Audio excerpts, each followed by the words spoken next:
Hey, this is Danielle. Today I'm going to be talking about the relative strength that we've seen within the energy space, a potential move that I see coming in energy and in crude overall, and then one of my favorite stocks that I want to look at for a potential options trade. So let's go ahead and dive in.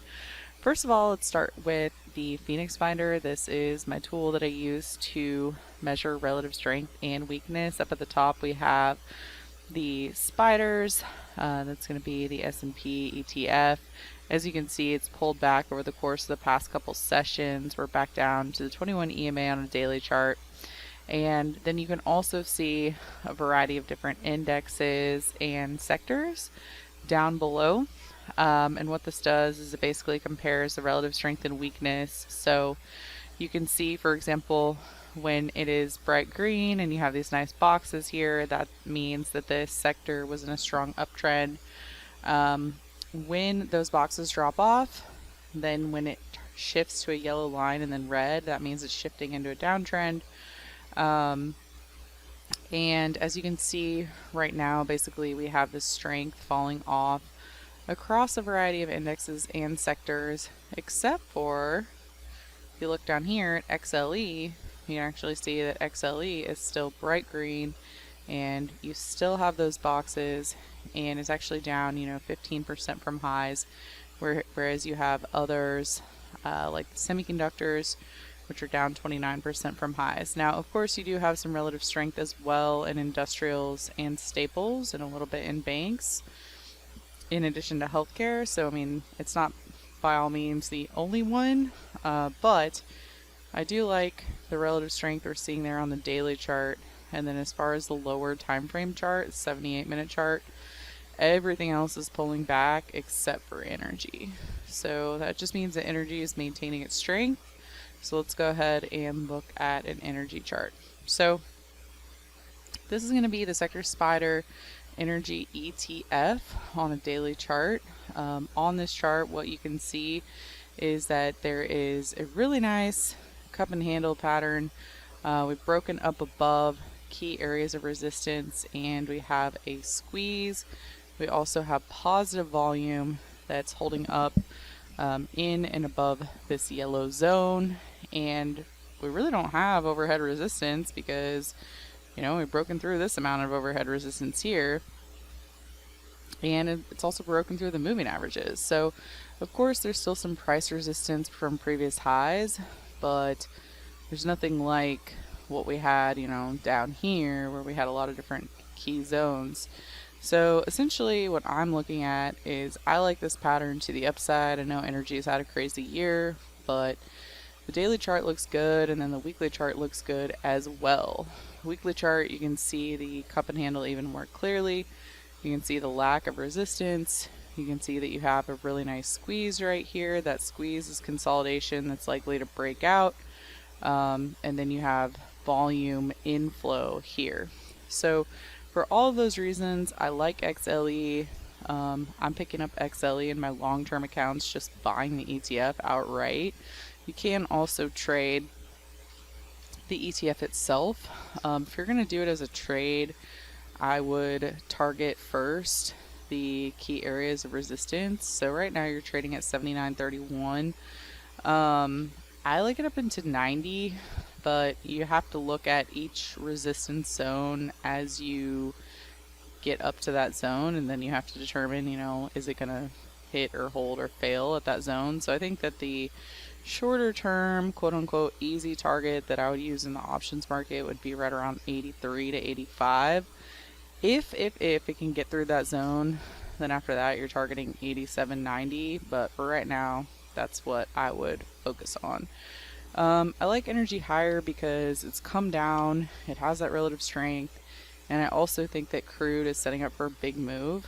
So when you look at oil overall, everybody's excited, gas prices have come down, all that kind of good stuff, but I just don't think it's going to last for long. We have winter energy prices that are going to hit. We also just have a major technical setup here. So you've got a really nice hold of support at the 200 simple. You've got a really nice squeeze, which is a consolidation breakout signal. you've got volume that's been coming into this chart, and we're extended to the downside. So I think at the minimum, you could get a bounce up into resistance. I'm not trying to say that, it's going to be up here or anything like that. For right now, I'm trading from here to here. So I think that crude can make it back up to $100 a barrel. I think that the daily chart and the weekly chart are demonstrating that there's a really nice technical setup. Now, I will say that I want to give you a level where I'm wrong, because since this is such kind of like a key area of support, if I am wrong and it breaks, at that point we would be down here at, $70, $75. So if you break below, let's see what level that is.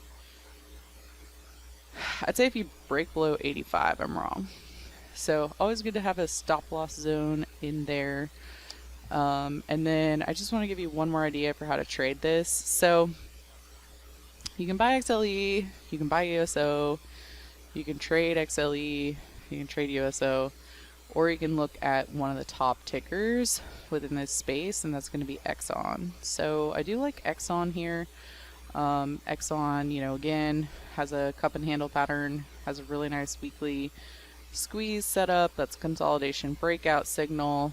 So typically what that means is that, you see this pullback and then explosion higher in price in the direction of the trend. So I actually really like this one to a target of 100 and then 110. First, I would target 100, then after that, target 110, just depending on what it does and how it reacts when it gets to that zone. So basically, if you come up here, you hit and fail, then why would you target 110, right? But if you come up here, you hold up above and continue launching, that's your secondary target. So I like all of that. I think that it makes sense to look for energy to the long side here. I think the rest of the market as a whole is just struggling quite a bit. You've got the NASDAQ that's rallied up into key resistance and is fading.